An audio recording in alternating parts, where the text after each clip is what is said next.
आयोगाने इंजेक्शन देऊ नका, हे करू नका, ते करू नका.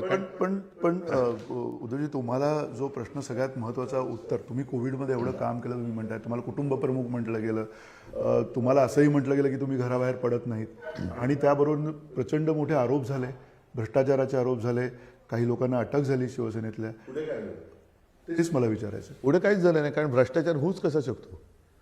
महत्त्वाचा मुद्दा काय आहे की कोविड काळामध्ये एपिडेमिक ॲक्ट हा ऑन केला होता. मोदीजींनी डिझास्टर मॅनेजमेंट ॲक्ट हा त्याच्यात आणखीन थोडं कठोर हे करून ऑन केला होता.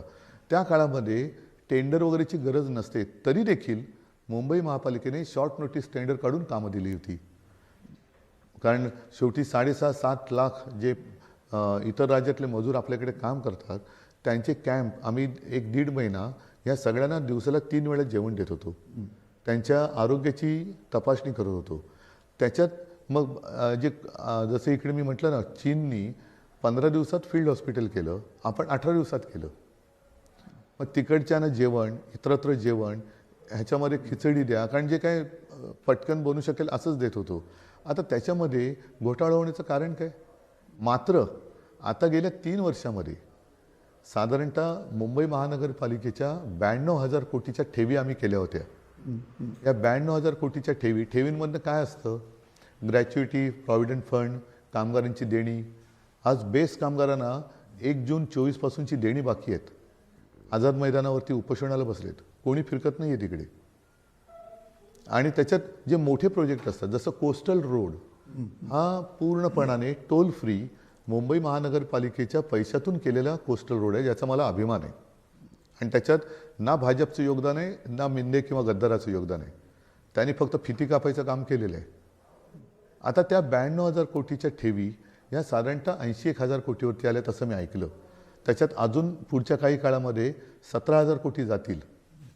त्याच्या अगेन्स्ट म्हणजे एक काय असतं, एक तारतम्य किंवा ताळमेळ घालावा लागतो की एवढा कोस्टल रोड केला, यातनं पैसे FDमधनं काढायचे असतील तर पुढे पैसे येणार कसा? बरोबर.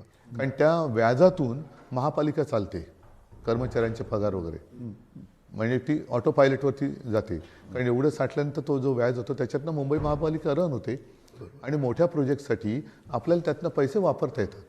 आता हे प्रोजेक्ट साधारणतः पुढचे 100 वर्ष कामाला येतील, जास्तीत जास्त लोकांचा फायदा होईल अशासाठी केले जातात, आणि त्याच्यासाठी FDतले पैसे वापरले जातात. आता जे काय चाललेलं आहे संपूर्ण, म्हणजे माझा आवाज बसलेला आहे, हे होर्डिंग लागत ना, विकासाची गती नाही, ही विनाशाची गती आहे. विनाशाची गती.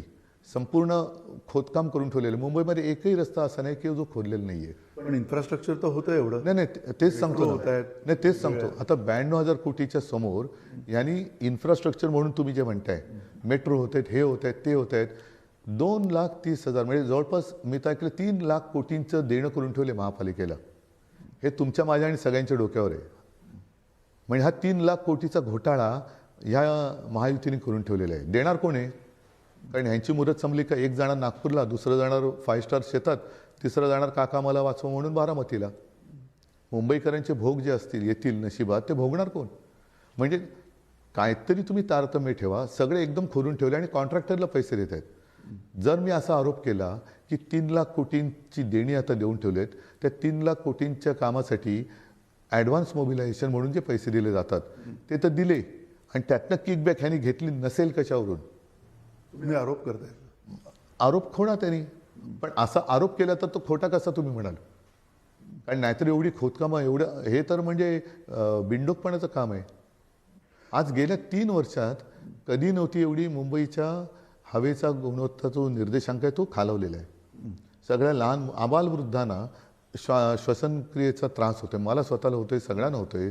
जिथे जातोय तिकडे कोणाला डोळे चुरचुरत आहेत, लंग्सचा प्रॉब्लेम होतो. ही सगळी धूळ, सिमेंट आहे त्याच्यात, ही आपल्या फुफ्फुसात जाते आणि त्याचा परिपाक म्हणून हा सगळा आजार दिसतोय.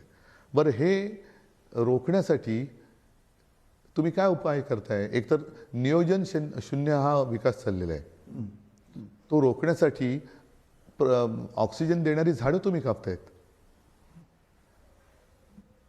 पण तुम्ही हे जे मुद्दे मांडताय, तुम्हाला असं वाटतं की आत्ताच्या ह्या सगळ्या वातावरणामध्ये, निवडणुकीच्या वातावरणामध्ये आणि खास करून जनतेच्या याच्यामध्ये सुद्धा हे प्रश्न तेवढेच म्हणजे सत्ता कारणासाठी किंवा निवडणूक मतं कारणासाठी महत्त्वाचे आहेत?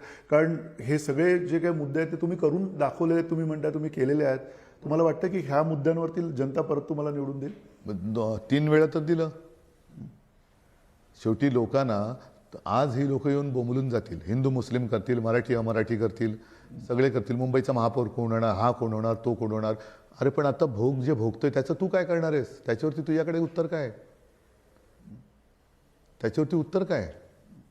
म्हणजे नुसत्या मारामाऱ्या लावायच्या, सत्ता भोगायची, कॉन्ट्रॅक्टर म्हणजे सत्तेसाठी पैसा, पैशातून सत्ता, पुन्हा त्याच्यातून, हेच तुम्ही करतायत, हे लोक करतायत.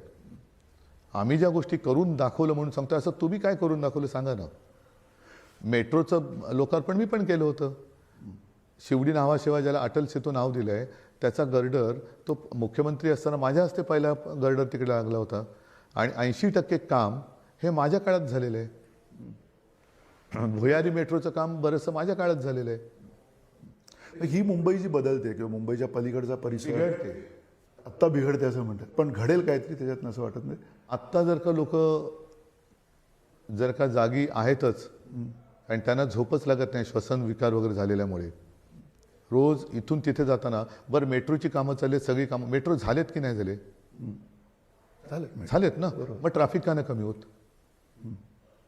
मेट्रो कशासाठी? ट्रॅफिक कमी होण्यासाठी. मग मेट्रो पण झाले तरी ट्रॅफिक का जाम होतोय? म्हणजे ह्या सगळे कॉन्ट्रॅक्ट दिले, त्याचं प्रदूषण वेगळं, ट्रॅफिकचं प्रदूषण वेगळं, त्याच्यात झाडं कापलेत त्याच्यामुळे ते ॲब्सॉर्ब व्हायचं कार्बन डायऑक्साईड आणि ऑक्सिजन सोडलं जायचं ते संपले.